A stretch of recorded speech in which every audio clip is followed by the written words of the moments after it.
क्या अब माता पिता का फैसला सिक्के और पर्ची उछाल कर होगा? दोस्तों, अगर आप चैनल पर नए हैं तो प्लीज़ चैनल को सब्सक्राइब जरूर कीजिएगा। अब बस बहुत हुआ। आज तो आप तीनों को तय करना होगा कि आप लोग अपने माँ बाप के साथ रहना चाहते हैं या अपने परिवार के साथ। बताइए मुझे, आप लोग किसके साथ रहना चाहते हैं? हद होती है। क्या जिंदगी भर माँ बाप की सेवा करते करते अपना समय काटेंगे या फिर कभी अपने परिवार के लिए भी सोचेंगे? अरे, माँ बाप नहीं हुए कि रामायण और महाभारत की किताब हो गई। जहाँ जाए उन्हें साथ लेकर जाए। ये कर्कश स्वर अमिता की थी, जो आंगन में चिल्ला चिल्ला कर अपने जेठ और देवर को कह रही थी। अब आप लोग ये सोच रहे होंगे कि ये अमिता कौन सी तोप है जो हर किसी को सुना रही थी। अमिता कमला जी और कैलाश बाबू की मझली बहू है। कैलाश बाबू और कमला जी के 3 बेटे 2 बहुएं, जिसमें से तीसरी बहू नई नवेली है। कैलाश बाबू का मझला बेटा सुजीत बोला, जरा धीरे बोलो, आस पड़ोस के लोग भी सुन रहे हैं तुम्हें। अरे, जो बात करनी है घर के अंदर भी बैठकर कर सकती है। इसलिए तो मैं गांव से छुटके भैया अमित को भी बुलवाया हूँ, और अजीत भैया भी तो यही है। तो आज सारी बात क्लियर हो जाएगी। तभी अजीत बात को काटते हुए बीच में बोला, सुजीत, आखिर बात क्या है? रात तक तो सब ठीक था। अचानक घर में क्या तूफान आ गया जो तुम मुझे बीच रास्ते से बुलवा लाए? पता है ना, एक दिन का मेरा पैसा कट जाएगा। और पूरे घर को जमा करके क्यों रखा है? छुटके को भी बुला लाए हो गांव से। मैं अगर इसकी जरूरत पड़ी तो कौन देखेगा? अमिता अपने पल्लू को ठीक करते हुए बोली, जेठ जी, ये क्या बोलेंगे? मैं आपको बताती हूँ।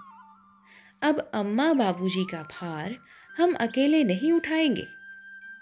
अरे, जब बेटे 3 हैं तो एक अकेला श्रवण कुमार मेरा पति ही क्यों बनेगा?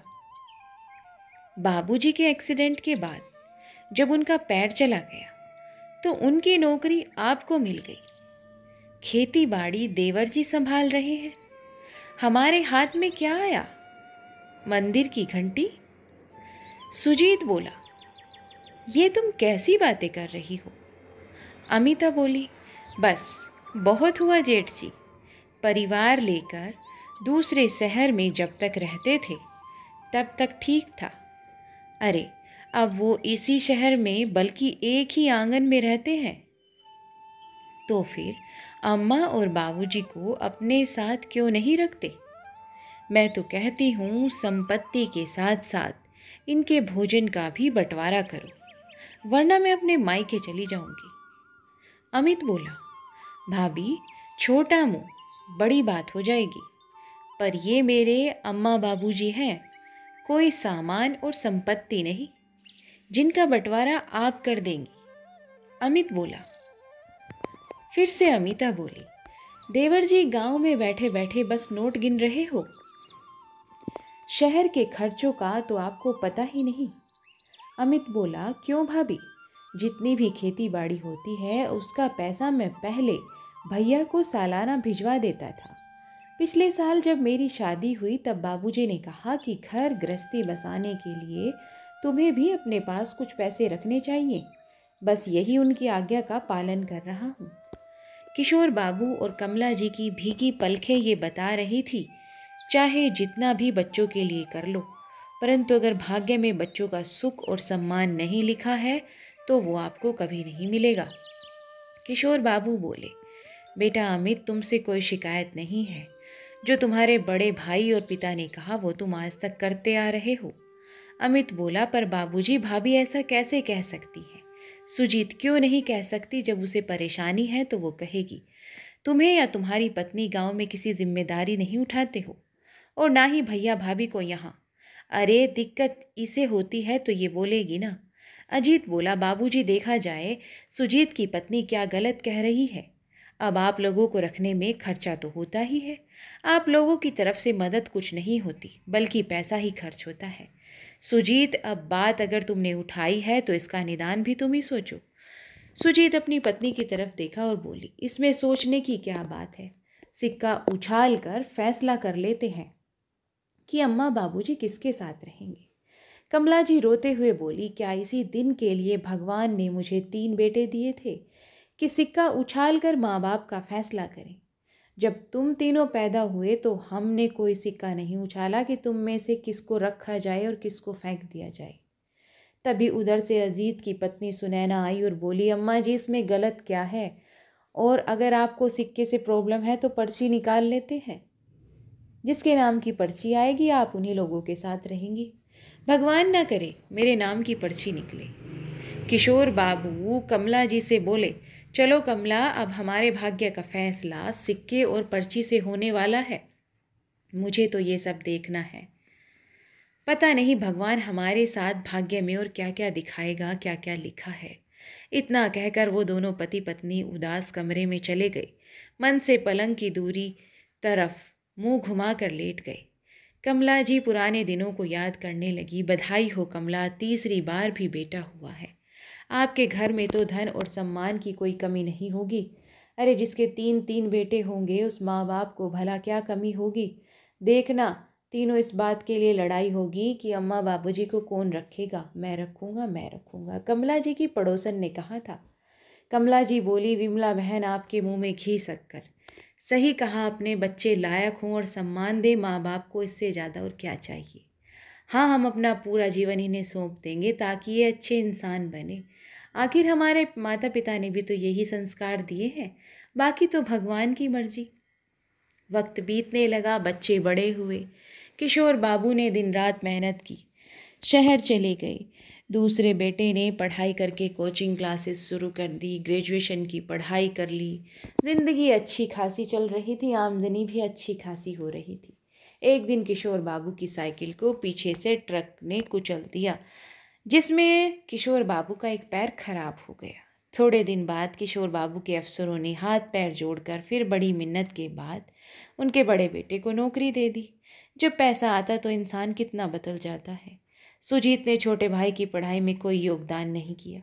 वहीं अजीत बोला, मेरा भी अपना परिवार है, मैं आखिर कितना खर्च कर सकता हूँ।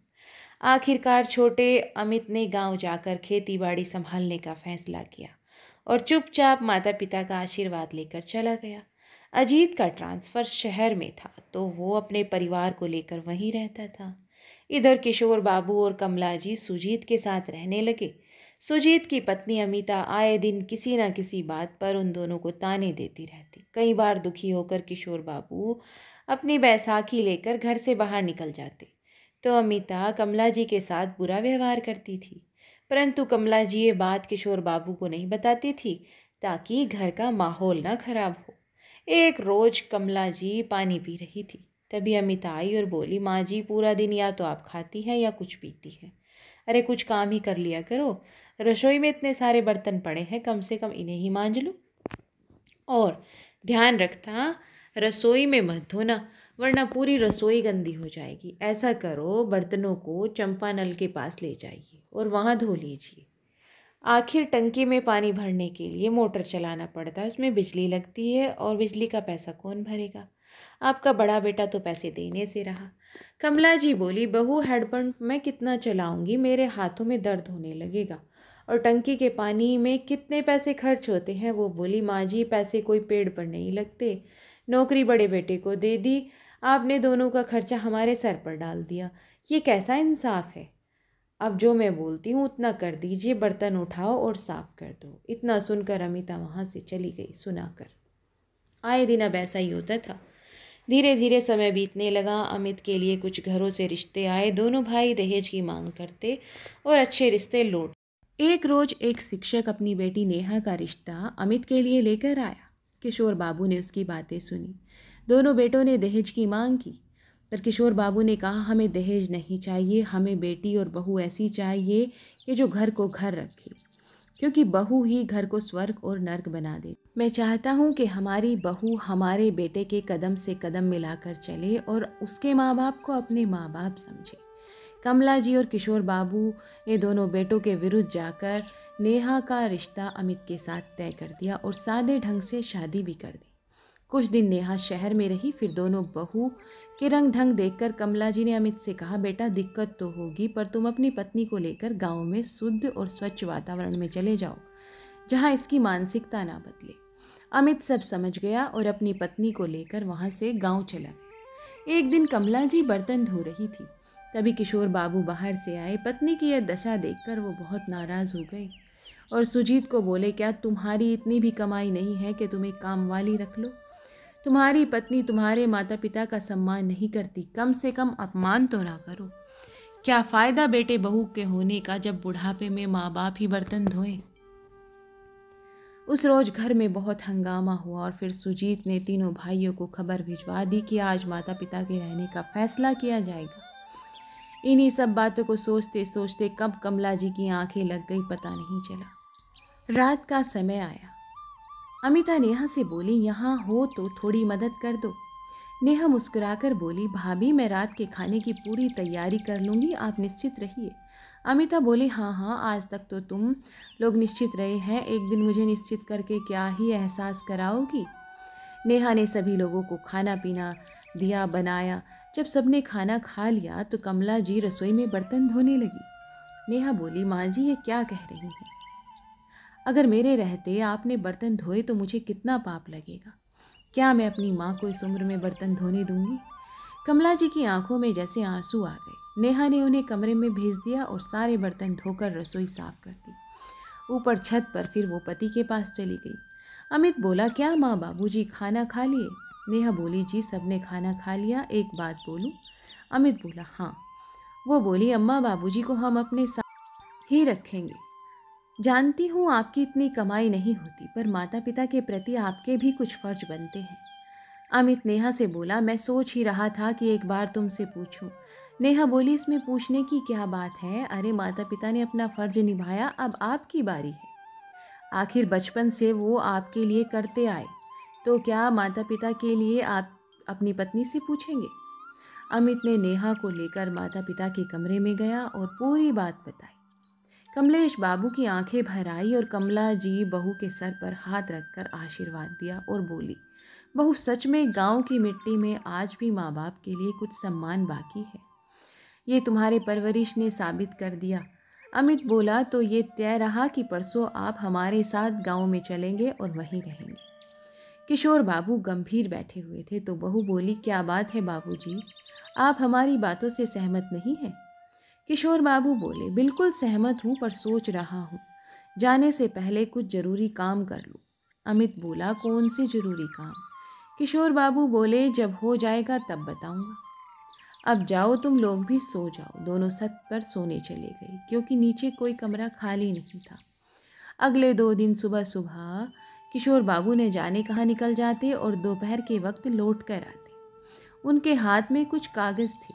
किशोर बाबू ने तीनों बेटे और बहुओं को बुलाया तो सुजीत बोला, बाबूजी अच्छा किया आपने बुला लिया, मैंने पर्ची बना ली है, क्या पर्ची उछाल कर आप लोगों के रहने का इंतजाम कर दे?